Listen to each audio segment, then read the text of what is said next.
Howdy everybody, welcome back to the kitchen. Erin's on the camera. Say hello, Erin. Hello, Erin. All right, so we're gonna do something that we call chicken piccata sorta. All right, because it's sort of like chicken piccata, but it's not fully. You know, if you look up the strict recipes, it's not. But what we're gonna do is we're gonna start out first and foremost, and we're gonna talk about the breast. All right, the piece of meat.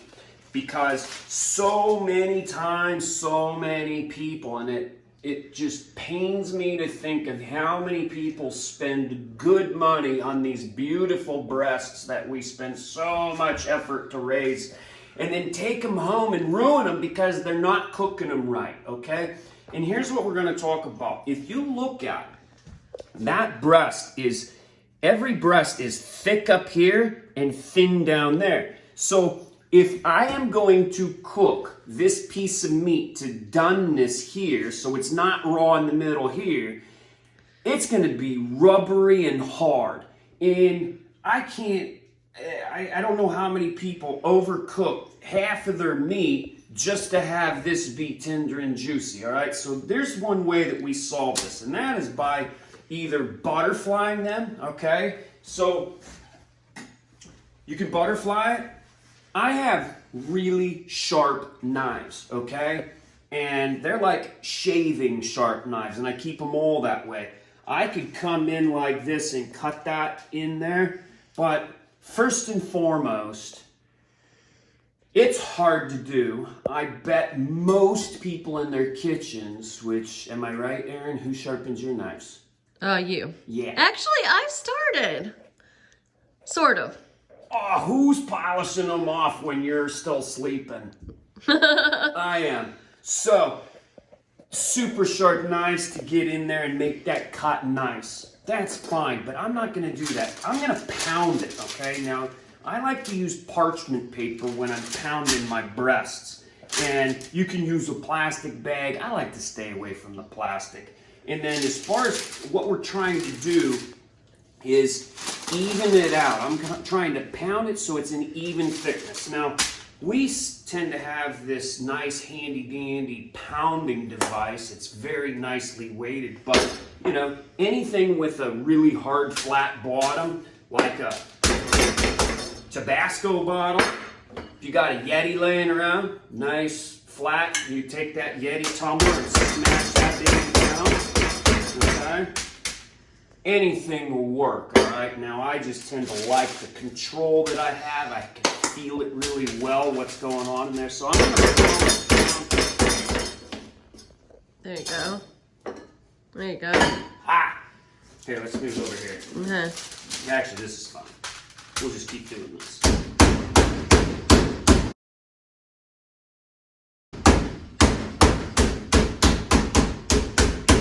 You don't want to over pound it, okay? You're just really looking to flatten it out to where it's even, uniform thickness. I'm going to give it a few more swipes here.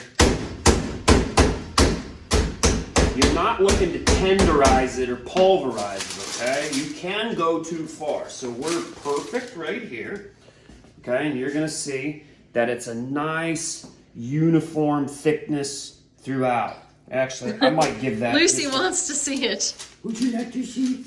Would you like to see my breasts, Lucy? Gosh, you're one okay, gross. I'm actually I'm gonna salt this right now. Now, one of the things that you do want to do, and I'm gonna give this a good pound once I salt it, is you want to dry brine your chicken breasts. Okay, and what that does, you're just gonna add a nice, generous layer of salt on both sides of this, okay?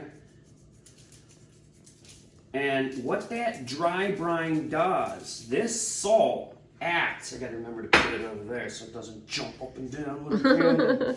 Right, Lucy? What's all that noise going on around there? No, I don't know. Go lay down. Go over there. You're my way. Okay, I'm gonna pound that just a hair bit more, just to make sure that it is fully uniform. So now, what does the dry brining do? Yeah, I got confused.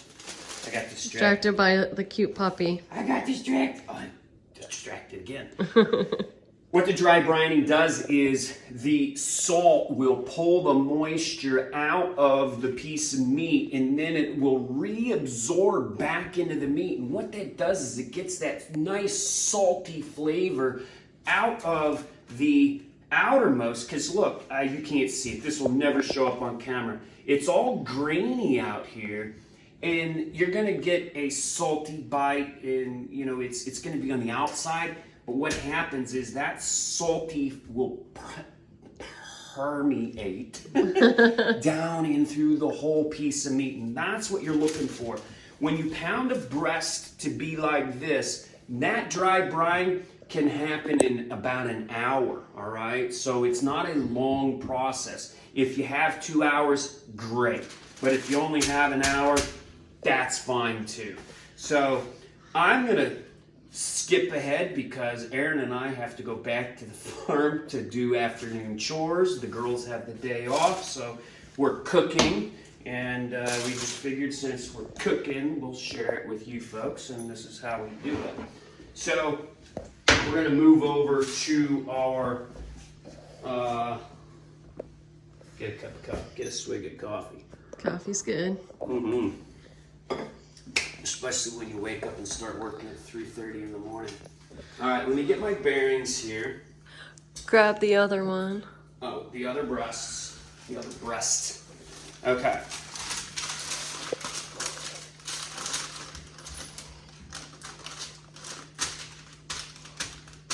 I'm actually going to pound that one just a little bit more to make it an even thickness with the other one.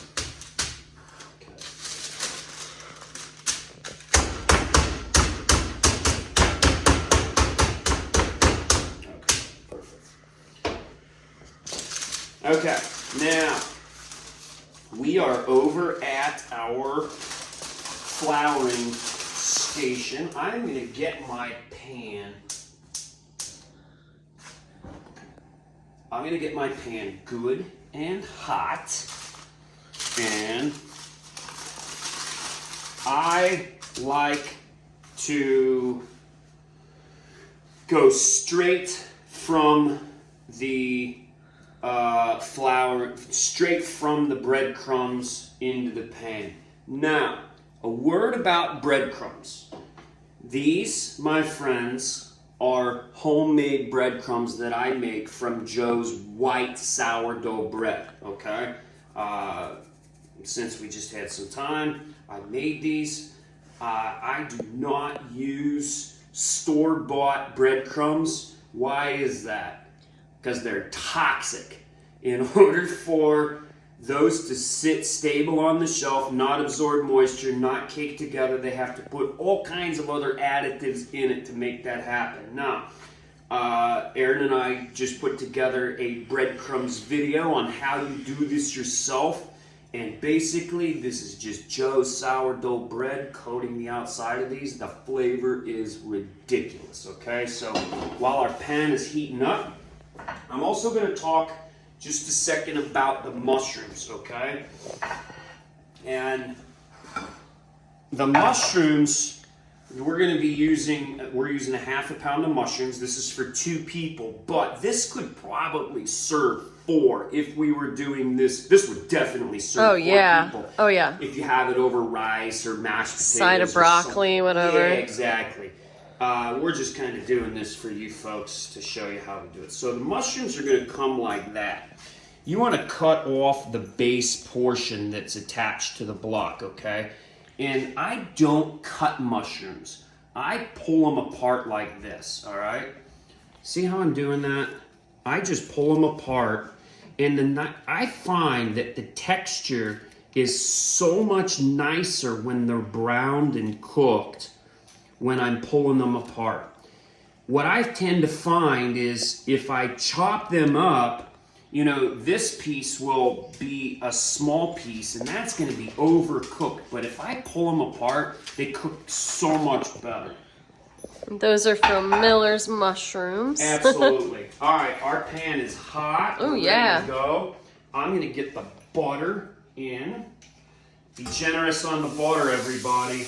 Actually, I shouldn't have done that. I'm going to kick that out for a second. Fan?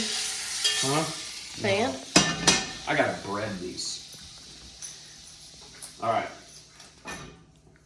I always put a little bit of butter in. It's great. Okay, a little snafu. Okay, so we had a little snafu on the butter. I had the pan a little too hot because I was talking too much. So I'm gonna get real generous on that butter, and I turn the pan down while I'm talking through this. So we're gonna go ahead and get that ginormous breast in the egg wash. All this is really simple. It is one egg that is beaten a lot. Whisked very fine. That up. So go ahead and put it back in the egg, and that's called a double. Okay, so, all right, I screwed this up. So, you want to... You can put it back in the egg and then... Yeah, I'm an idiot. No. I screwed up. Actually, Erin it's just told called... me that I screwed up. You want to flour it first. I did the egg wash first. You want to flour it first. There you go. And then you egg wash it. Doesn't take a lot of egg. That's just one egg. That is one egg beaten well. And then you want this breading to just absorb all in to your piece of meat and make it nice and dry all around, because this is the gold crispiness, okay, that you're looking for. If you want to put it this side up or this side up, it doesn't really matter. I just tend to put this side down first because that crisps up. Now, since I just put that in, I'm going to turn the heat up on this because that's going to cool that pan down. And now I'm going to go back and do this one the right way. Okay. And I'm going to flour it first. I'm going to egg wash it next. So that'll just have extra. Yeah, it'll be extra crispy. And I am going to bread crumb it.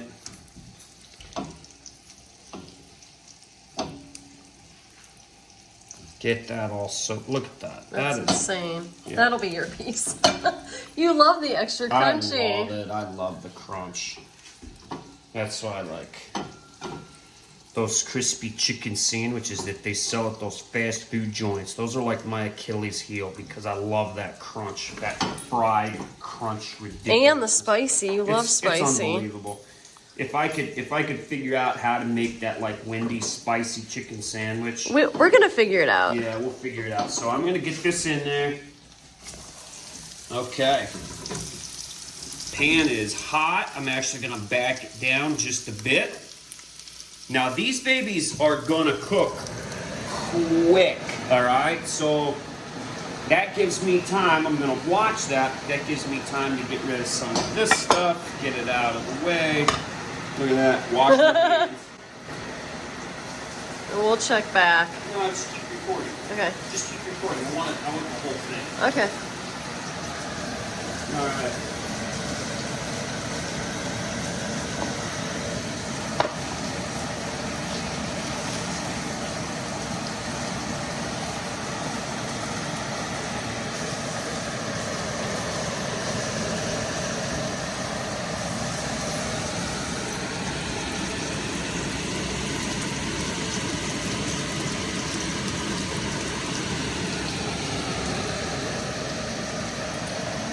Okay, now, even though, so I got my hands washed, got my towel, got the stuff out of the way. Here, I'm gonna move this out of the way.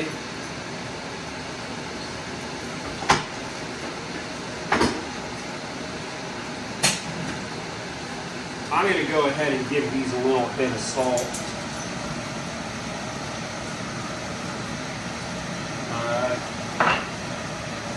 Nice generous coating of pepper in there. If you wanted to, you could salt and pepper the breadcrumbs. and that would just be embedded in there, which would work really well. What I'm looking to do here is, look at this. I know. We're playing. So sweet. She's pulling Sunny. So, you want to watch this heat, okay? It's like you don't want it too hot to where it's all smoking and burning. See, if I was just cooking the meat itself, I would have this baby screaming hot.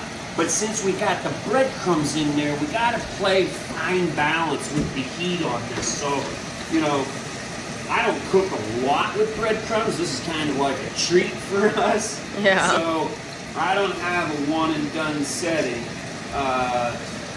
Yeah, I'm gonna get our handy tongs out, and I'm gonna check this first one that went in, and that's golden right there, people. Do you see that?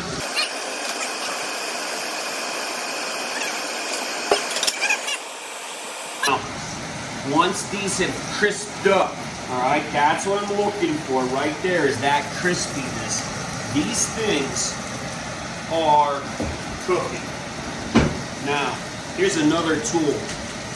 Instant read digital thermometer, okay? This is gonna save you hundreds and hundreds of dollars worth of ruining your meat. This is gonna make you a professional because you're gonna be able to look at the meat that you're cooking and find out what the internal temperature is. That way you're not overcooking your meat. We don't wanna turn these to leather. We're gonna back that baby down. I'm going to probably give the other one a flip here. Let's see what she looks like.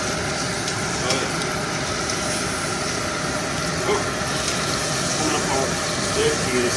That, my friend, is That's a huge one. so you can see how it would be easy to burn that breading. If this was just the regular meat, it would be... Yeah, it would be. I wouldn't be that afraid of burning. And straight butter too tends to. Straight butter, baby. Now, I'm not going to go into the whole butter debate. Y'all can do your research on your own. But what's going to happen next is going to be phenomenal. So, right about now, you want to make sure you have your oven set to 200 degrees. All right, because we're going to pull these babies out. Our oven's at 200. We're going to pull these babies out, and they're going to stay nice and hot in the oven. I'm going to check this temperature here. Yep, 125, 130. All right, still got a little ways to go. I'm going to bring these up to about 140 degrees, which is going to happen here pretty quick. We'll turn them over. Look at that goldenness. That is beautiful. Actually, I shouldn't have done that one that fast. See how that has absorbed a lot of that butter?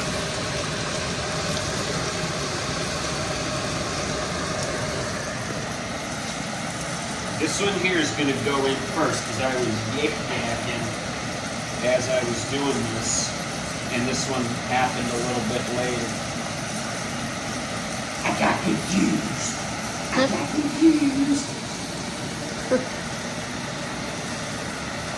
Yeah, these little thermal probe pins, I don't know, they're not that expensive. They're like, there we are, game time.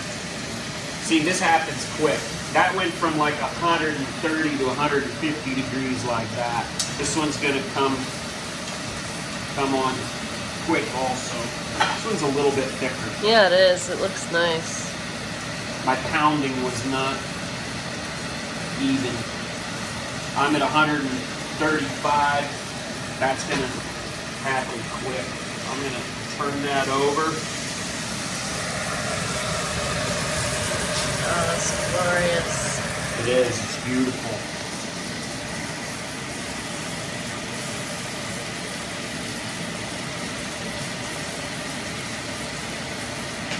How many minutes are we at? 20.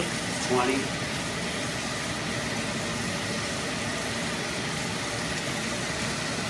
Are you putting them back in the sauce once it's done? Yeah. Yeah. I'll be able to cut out that whole middle section. Yeah. Okay. All right. So I'm going to check the temperature. Yep. This is done. So these are going to go in the oven at 200 degrees. And they're just going to sit there and wait. They're going to stay nice and warm. They're not going to keep cooking. And now we're just going to stick our mushrooms right in the pan. Okay. It's nice. You want to be prepared with everything, because it happens pretty quick when you've got this one pan going. And we got our chopped garlic, all right? And I took 2 cloves of garlic, chopped that up, and then I took one small onion about yay. And I chopped that up. We're going to mix that around. Now, while this is, turn the heat back up a little bit. While this is cooking, I can do some dishes.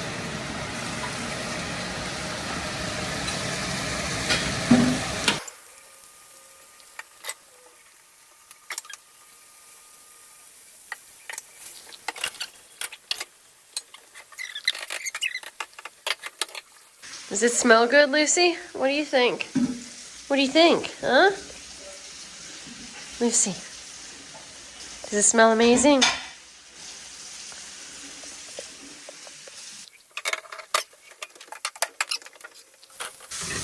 Okay, I'm going to come back in on me.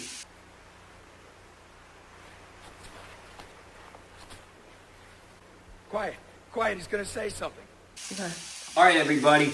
I just got all the dishes done. Look at that. While this was cooking here, I got all the dishes done. Now, what you're looking for on these mushrooms and the garlic and everything is to get them nice and brown, okay? So it's going to take a second for these babies to cook. And that's going to give me time to pour myself another cup of coffee. And we'll come back to this and we'll check on it in just a second.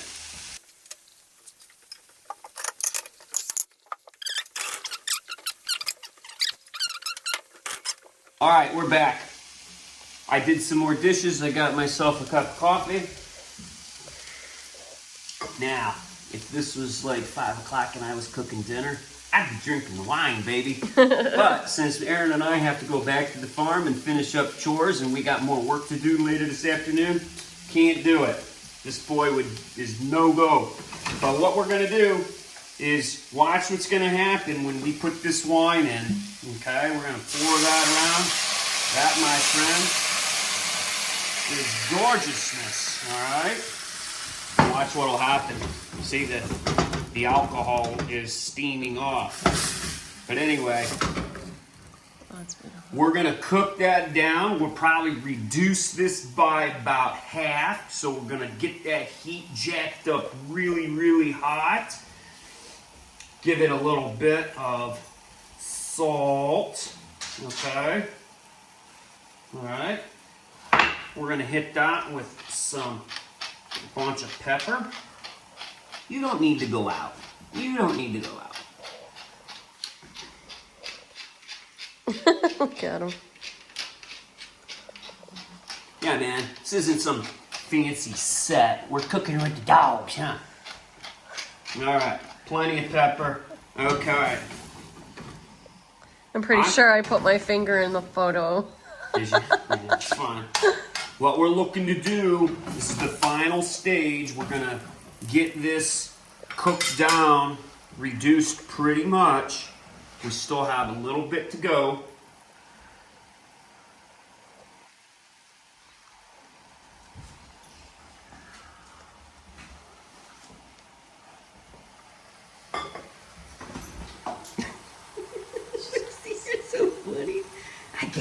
killed it. I killed it. I got it. I got it. I killed it. I killed it. You're so sweet. You're so sweet.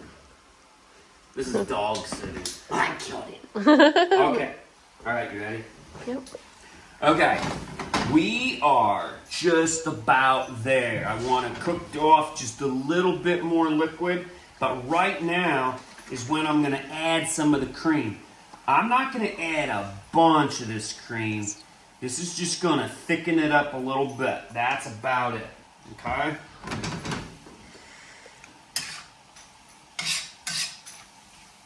Look at that gorgeousness. You see that? Looks incredible. See how that's thickening up? All right. Now, see what we've done is in the just the oil that was left over butter from the chicken. That's what we browned the mushrooms with, and they like maybe half cooked. But that browning of the mushrooms, the onions, and the garlic, that browning changes the chemical composition, and it's called yeah, it's the same thing, right? Yeah. The Maillard reaction. Yeah. Okay. So we're just about there, and you'll notice that what we did is when the pan was dry, left over of the oil or the butter from the chicken, we browned those mushrooms and onions and garlic, and that just adds another layer of flavor. So that only cooked it about halfway. This is the final half of the cooking process where it's gonna make sure that they're not crispy or anything. But that browning, you always want to brown stuff like that first because it adds that layer of flavor. Baby, we are done. Look at the consistency of that, okay? That's what you're looking to achieve, is that kind of consistency. Because what we're gonna do is we're gonna go to the oven. I'm gonna pull out those breasts. It's not even that hot. See, I'm not baking these. All right. We are going to take that and that. That could easily be for 4 people. Look at the Easily size. for 4 people. Look at the size of that. Wow. And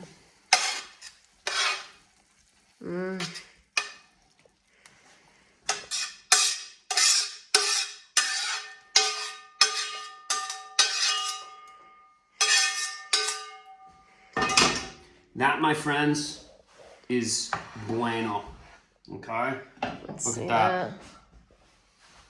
Oh. Now, let's crack open a kniff.